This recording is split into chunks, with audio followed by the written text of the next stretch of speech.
यहाँ पे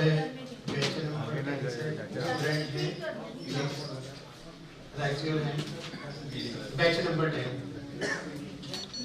स्टूडेंट है, बैच 10 के 9 के। Very good. देखिए आज का जो ये लेक्चर मुझे डिलीवर करने के लिए यहाँ पे बोला गया है, हमारे पास बहुत सारी फैकल्टीज हैं और भी, तो सभी को थोड़ा थोड़ा पार्ट डाइजेस्टिव सिस्टम का यहाँ पे एक्सप्लेन करने के लिए। डाइजेस्टिव सिस्टम का खाली हमें पार्ट एक्सप्लेन नहीं करना, उसके रिगार्डिंग डिजीजेस जो है, क्योंकि हमारा मेन कॉन्सेप्ट तो डिजीज है ना, लेकिन डिजीज को पढ़ने के लिए हमें एनाटॉमी थोड़ी उसकी नॉलेज होनी चाहिए और थोड़ी फिजियोलॉजी की। क्योंकि अगर एनाटॉमी हमें ये पता हो कि कोई चीज अगर फॉर एग्जांपल हमें हरिद्वार आना है, तो हरिद्वार का कौन सा वो परफेक्ट प्लेस है जहाँ पर न्यूरोथेरेपी टीम इकट्ठी होगी, तो इस चीज की जानकारी तो हमें चाहिए ना, तभी तो हम यहाँ पे आके उसका प्रॉफिट ले पाएंगे लेक्चर का, या जो हमारे मेंबर्स हैं उनके साथ में जो भी हमने गॉसिप्स करने हैं, मीटिंग्स करनी है। सो इसी तरह से उसके लिए अगर हमें कोई भी डिजीज पढ़नी है तो थोड़ी सी उसकी एनाटॉमी हमें जानना जरूरी है। और एनाटॉमी के साथ में क्योंकि जो केमिकली रिएक्शंस हैं उनके बारे में भी थोड़ी नॉलेज होनी चाहिए। बाकी तो न्यूरोथेरेपी को गुरुजी ने इतना सरल बनाया हुआ है कि अगर न्यूरोथेरेपी की बुक अगर हम पढ़ लेते हैं तो हमें कुछ भी ना पढ़े तो भी हम कई सौ बीमारियों को तो ऐसे ही ठीक कर लेते हैं। तो यहाँ पे जो आप एक पिक्चर देख रहे हैं डाइजेस्टिव सिस्टम, मैं थोड़ा सा रिकैप इसका दे देता हूँ, बाकी तो सबके अलग अलग हैं। मैं तो बहुत छोटा सा पर्सन हूँ इस लाइन में, मेरे से घने बड़े एक्सपर्ट जो हैं वो मेरे बाद में आएंगे, ठीक है। तो ये जो मेरा स्टार्टअप है, खाली मेरा काम स्टार्टअप करना है, मेरा बहुत बड़ा रोल उसमें। तो ये जो अभी आप देख रहे हैं ये एक सिस्टम है डाइजेस्टिव सिस्टम।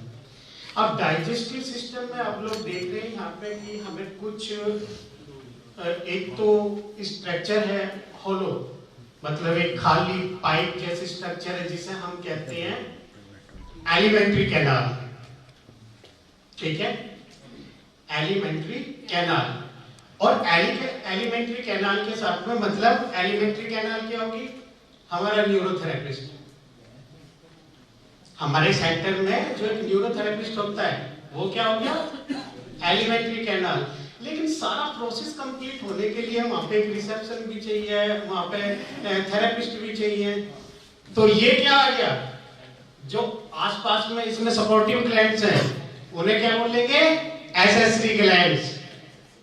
तो ये कौन है, ये हमारे वो थेरेपिस्ट हैं जो हमारे डाइजेशन में हमारी मदद करते हैं, जो सेंटर को चलाने में हमारी मदद करते हैं, ठीक है। अगर इन सब का कॉम्बिनेशन प्रॉपर है तो हमारा सिस्टम बिल्कुल ओके चल रहा है। और अगर प्रॉपर नहीं है, क्योंकि थेरेपिस्ट ये सोच जाए कि डॉक्टर साहब सवेरे से शाम तक तो काम कराए जा रहे हैं, अपने पल्ले तो कुछ बढ़ नहीं रहा है। और अगर न्यूरोथेरेपिस्ट की खटक जाए तो वो भी तो कहते हैं कि इसने भी मुझे तंग कर रखा है, तो मतलब किसी एक के बिगड़ने से ही हमारा सिस्टम बिगड़ जाएगा। उसमें भले ही आउटसाइडर है जो रिसेप्शन पे बैठा हुआ है, लेकिन रोल वो भी उतना ही प्ले कर रहा है जितना एक न्यूरोथेरेपिस्ट कर रहा है, जितना एक थेरेपिस्ट कर रहा है। सेम रोल जो है वो एक उस रिसेप्शन का भी है, भले ही वो आउटसाइडर पर्सन है, ठीक है। तो अब हम यहाँ पे क्या करेंगे, क्योंकि हमें अपना सेंटर अच्छे से चलाना है, तो अब सेंटर की वजह हम यहाँ पे कहाँ पहुंच जाएंगे डाइजेस्टिव सिस्टम पे, क्योंकि हमें अपनी बॉडी अच्छे से चलानी है, ठीक है। और वो बॉडी क्या है, डॉक्टर लाजपत राय मेहरा, क्योंकि उन्हीं के रूल हैं जिन्हें हम खाली फॉलो कर रहे हैं। उन्होंने इंस्ट्रक्शंस दी हैं, हम फॉलो कर रहे हैं। और ये पेड़ देखो कितना बड़ा होता जा रहा है, कितना बड़ा पेड़ हो चुका है। तो जब हम बच्चे थे, अब थोड़े से बड़े होते जा रहे हैं, तो हम पे भी फल लगते जा रहे हैं, क्योंकि आगे से हमारी भी प्रोडक्शंस चल रही है।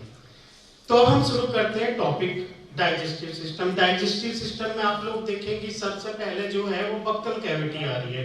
बक्कल कैविटी मतलब ये जो हमारी ओपनिंग है, ओपनिंग जो है लिप से स्टार्ट होके, तो ये बक्कल कैविटी की स्टार्टिंग है। उसके बाद जो एलिमेंट्री कैनाल खत्म होगी वो खत्म होगी एनएस पे, ठीक है। तो इसके बीच में क्या क्या प्रोसेस चलेंगी वो चीजें आज हमने सबको बतानी है। सबसे पहले आप ऊपर पिक्चर देखेंगे तो मुंह से स्टार्टअप हुआ, उसमें हमने खाने को चबाया, खाना चबाने के बाद में खाना जो है ओसोफेगस में गया, फेरिंग्स में गया, फेरिंग्स से ओसोफेगस में गया, ओसोफेगस से फिर स्टोमच में गया। अब कंडीशन क्या है कि मुंह में तो खाली हमने बक्कल कैविटी में क्या किया था, उसको दो तरह का हमारा डाइजेशन होता है, एक मैकेनिकल और एक केमिकल, बायोकेमिकल कहते हैं, या एक होता है मैकेनिकल। मैकेनिकल में क्या आता है कि जो हम चबाते हैं, खाने को चबाते हैं, वो एक मैकेनिकल प्रोसेस है, मैकेनिक वाला, ठीक है, वो एक मैकेनिकल प्रोसेस है। और दूसरा पेट में जो चर्निंग होती है, जो हमारी बॉडी है, पेट के जो 3 पार्ट आएंगे ना, उसमें आप लोग पढ़ेंगे, फंडस है, कार्डियक रीजन है, बॉडी है और पाइलोरिक रीजन है, ठीक है। तो उसके अंदर जो चर्निंग होती है, खाने की मिक्सिंग होती है, वो भी क्या है, एक मैकेनिकल प्रोसेस है, ठीक है। अब इसमें एक चीज आप और देखेंगे कि जो हमारा, हम लोगों ने एक चीज पढ़ी ना, स्केलेटल मसल, ठीक है, स्केलेटल मसल हम लोगों ने पढ़ा है। तो जो हमारा इसोफेगस का पार्ट है, इसोफेगस का कुछ पार्ट जो है वो स्केलेटल, ऊपर से लेके और स्केलेटल इसोफेगस तक का जो पार्ट है वो स्केलेटल वर्किंग में आएगा।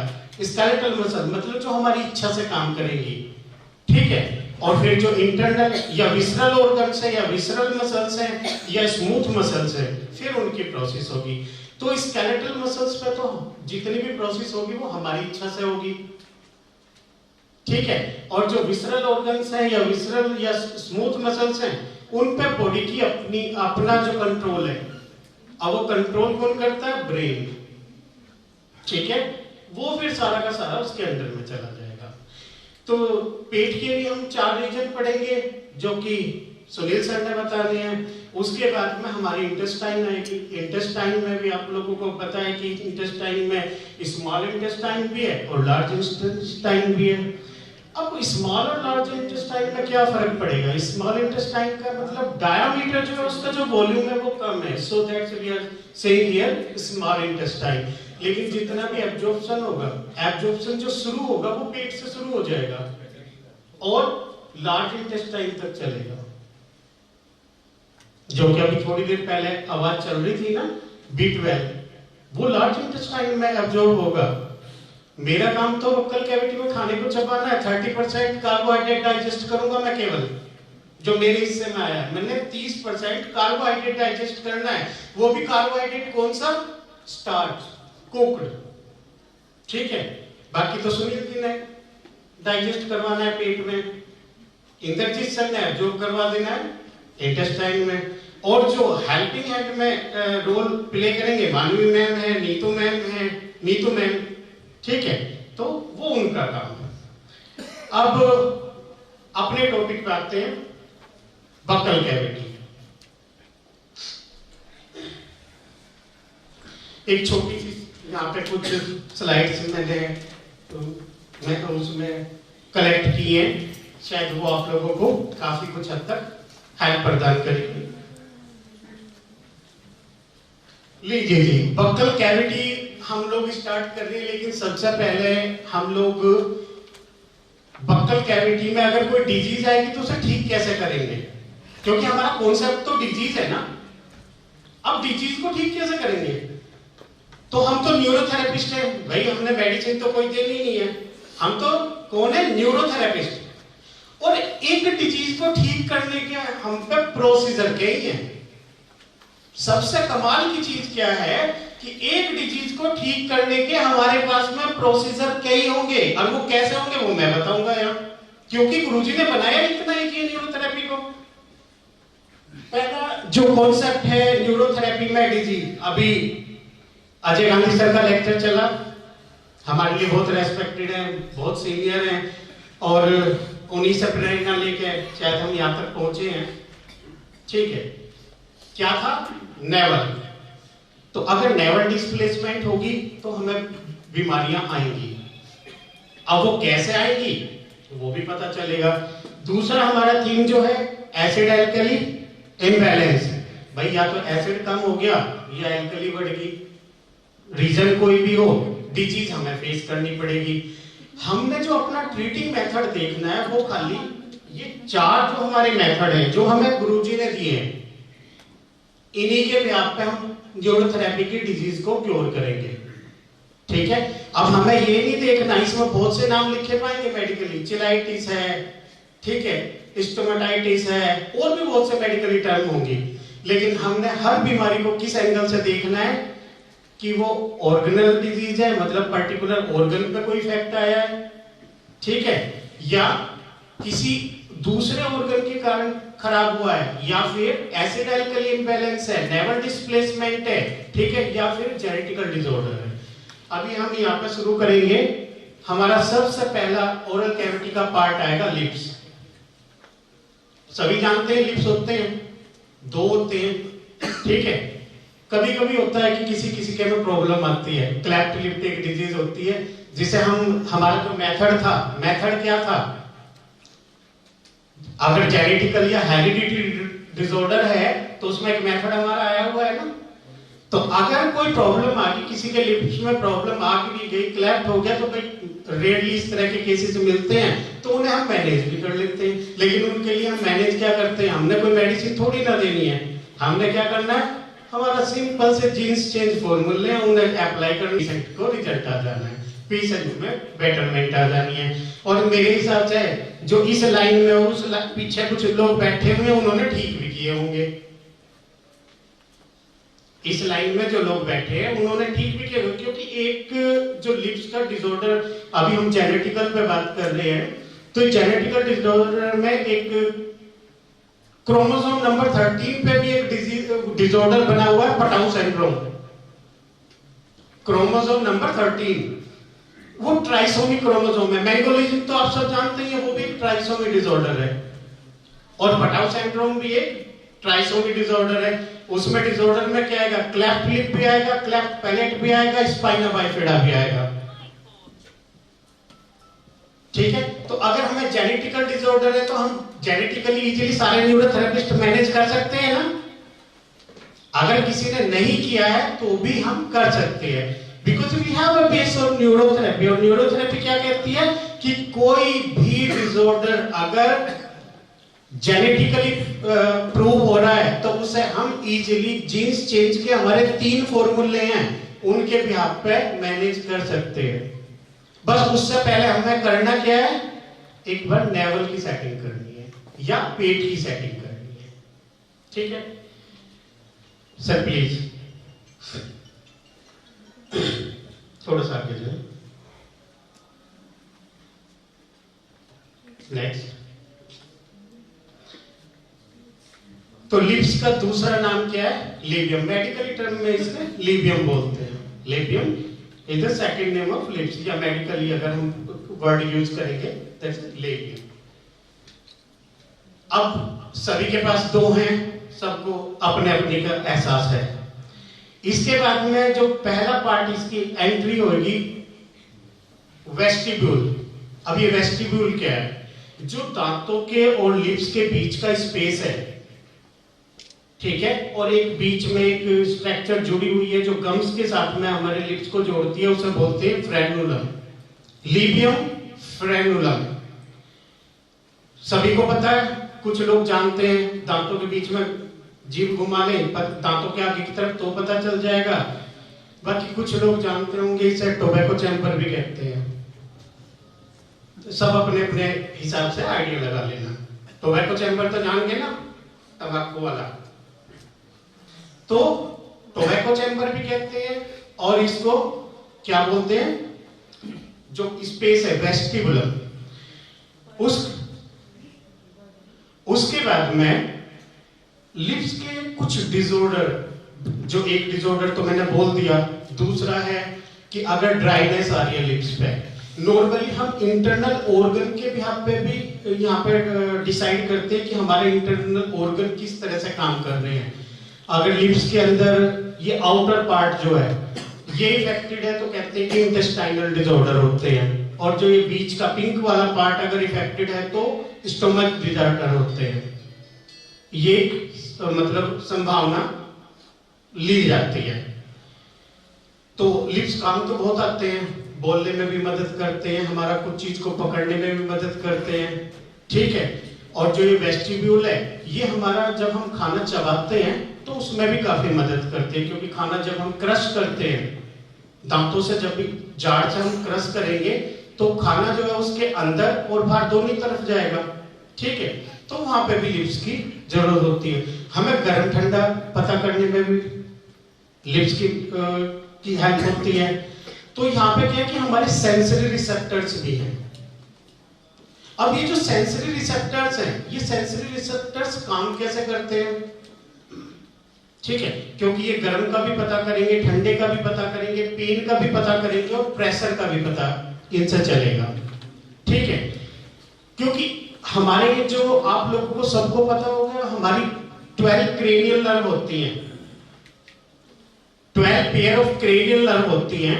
तो 12 पेयर क्रेनियल नर्व में से एक क्रेनियल नंबर 5 होती है, क्रेनियल नंबर 5, तो उसको ट्राइजेमिनल नर्व कहते हैं। अब उसे ट्राइजेमिनल नर्व क्यों कहते हैं, क्योंकि उससे 3 ब्रांचेस निकलती हैं, V1, V2 और V3। तो V1 जो है वो तो हमारे ऑप्थैलेमिक एरिया को कवर करती है, और V2 जो है वो अपर मैक्सिलरी एरिया और मैंडिबुलर दोनों को कवर करती है। जो मैसेज, क्योंकि ये जो है ट्राइजेमिनल नर्व, इसकी जो फंक्शनिंग है बहुत है, सेंसरी और मोटर दोनों।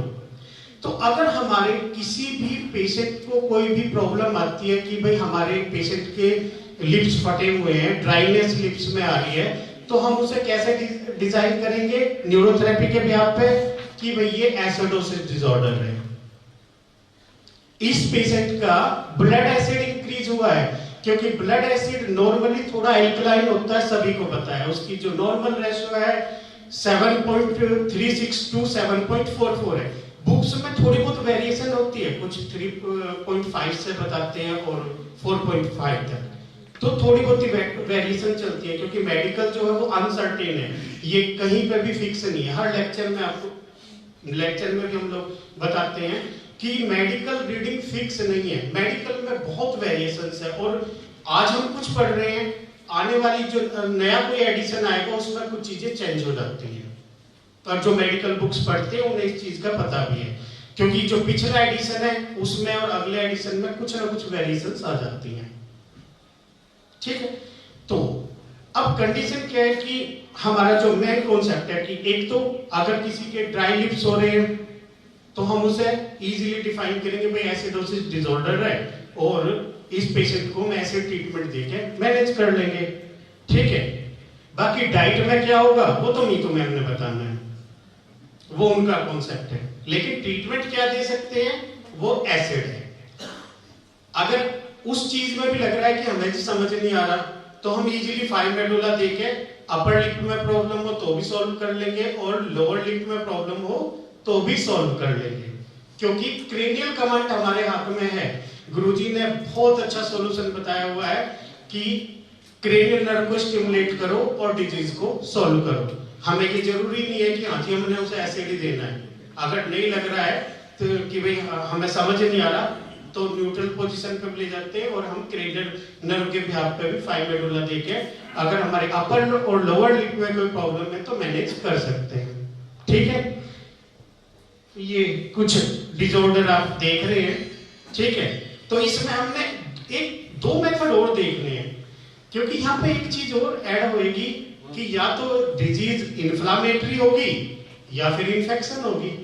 तो एक स्पेशल हमारी जो इन्वेंशन गुरुजी की यहाँ पे क्या है, भाई इन्फ्लामेशन है तो हम एडीआर ऐड करेंगे और अगर इन्फेक्शन है तो थाइमस से सॉल्व कर लेंगे, ठीक है।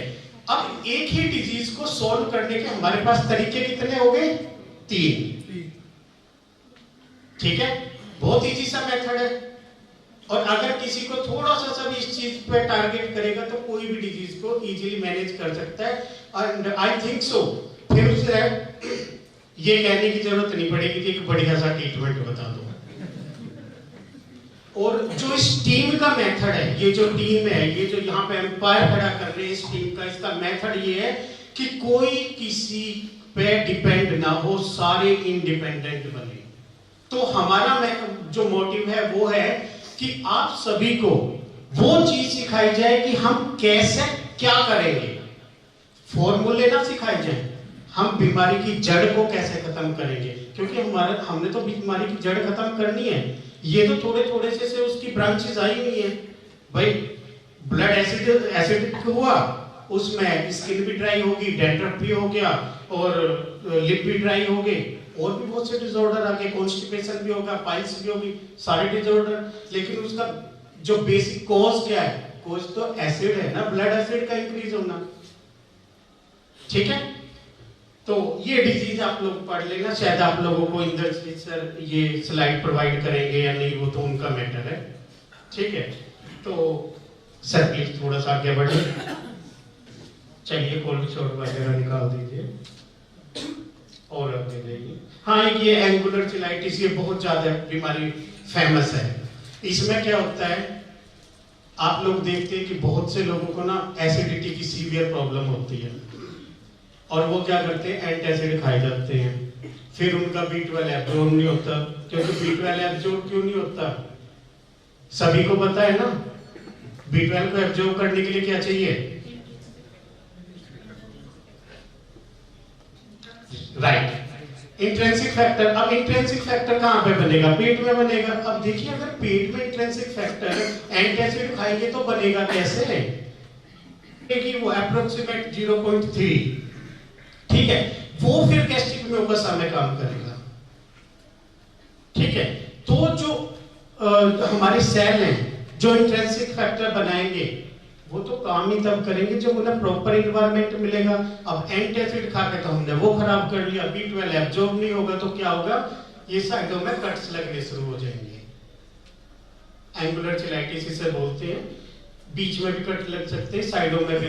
तो मोस्टली क्या होती है कि ये B12 की डेफिशिएंसी होती है। अब इसमें कोई आपको कहेगा B1 की डेफिशिएंसी होगी, कोई B6 की बताएगा, लेकिन हमारे लिए तो B12 है। और B12 हमारा कहाँ पे एब्जॉर्ब होएगा? लार्ज इंटेस्टाइन में। अब उसके लिए मदद किसकी मदद की जरूरत पड़ेगी? इंट्रिंसिक फैक्टर की। तो हमें इंट्रिंसिक फैक्टर भी बनाना आता है और हमें B12 को एब्जॉर्ब इंटेस्टाइन में भी कराना आता है। कॉन्सेप्ट क्या बना? Naval displacement. ठीक है, अब है तो प्रॉब्लम किसकी? चिलाइटिस। और हम ठीक क्या करेंगे?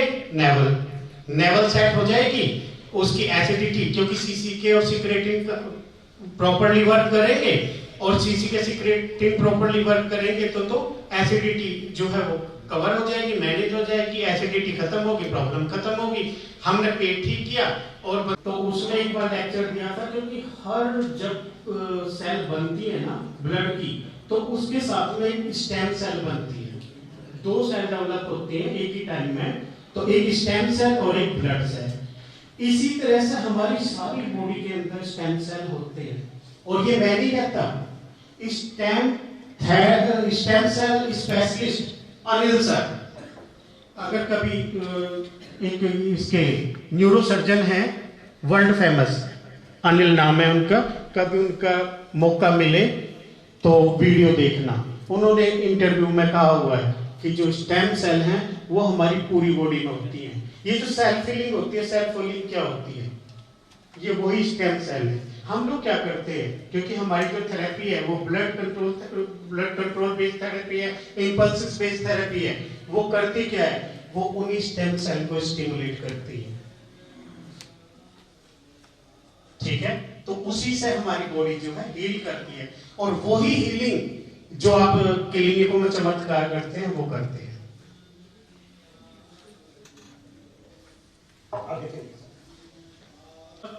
क्योंकि जो लिप्स हैं, लिप्स ट्राइसोमी डिसऑर्डर जो है 13 नंबर का जो हमारा क्रोमोसोम होता है, क्योंकि 46 क्रोमोसोम होते हैं, सभी को पता है। उसमें 13 नंबर का जो क्रोमोसोम होता है वो होता है ट्राइसोमी। ट्राइसोमी का आप लोगों को पता है, अगर ना पता हो फिर बता देता हूं, क्योंकि इसमें एक क्रोमोसोम एक्स्ट्रा हो जाता है। मैंगोलिज्म के हिसाब से 21 ट्रिपलो के नाम से आपको शायद ज्यादातर लोगों को पता होगा, ठीक है। मैंगोलिज्म जो डिसऑर्डर है, डाउन सिंड्रोम, उसके नाम से आप जानते हैं, वो भी ट्राइसोमी है, बट वो 21 का है और ये जो है ये 13 का है। तो इसे बोलते हैं पटाउ सिंड्रोम। इसमें स्पाइना बाइफिडा और ये क्लेफ्ट पैलेट ये डिसऑर्डर आते हैं। ये इसकी जो सर्च हुई थी तकरीबन 1960 में हुई। ये केस हम पहले से हैंडल करते आ रहे हैं, ठीक है। गुरुजी ने हमें बताया है कि अभी इसमें हम क्या करते हैं, हम तो वही देखते हैं, अगर किसी को क्लेफ्ट पैलेट है तो हम उसमें क्या सर्च पूछते हैं उसकी मदर से, प्रेगनेंसी में फोलिक एसिड की डेफिशिएंसी तो नहीं थी, तो वो तो कहेंगे कि मुझे तो पता नहीं, ठीक है। लेकिन गुरुजी ने स्पेशली लिखा हुआ है कि उसे फोलिक एसिड की डेफिशिएंसी होगी ही होगी। अपने जो ट्रीटमेंट है 2 और पेशेंट का रिजल्ट भी आएगा ही आएगा, मैंने लिया है। लेकिन करते हैं, हमारा टीथ पॉइंट है। अब टीथ पॉइंट क्या करता है, वो ब्लड फ्लो गेन कराता है, ठीक है।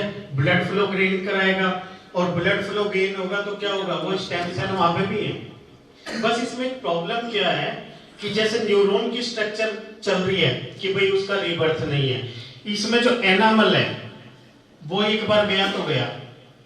हालांकि अभी रिसर्च हुई है, क्योंकि जो हमारा डेंटिशन है वो होता है डायफोयाडोंट। डायफोयाडोंट का मतलब 2 तरह के हमारे टीथ होते हैं, एक मिल्क टीथ और एक परमानेंट टीथ। सभी को पता है, बच्चों के मिल्क टीथ आते हैं, ठीक है, वो मेरे हिसाब से 6 महीने से शुरू हो जाते हैं, फिर वो धीरे धीरे करके 2-1 साल तक कंप्लीट होकर 2-3 से 6 साल तक फिर वो टूट जाते हैं, फिर परमानेंट टीथ आते हैं। वो कितने होते हैं, तो इसे बोलते हैं डायफोयाडोंट, मतलब 2 तरह के टीथ जो 2 बार आते हैं। तो 20 टीथ ऐसे होते हैं जो लाइफ में 2 बार आते हैं, और जो 12 टीथ होते हैं वो एक ही बार आते हैं।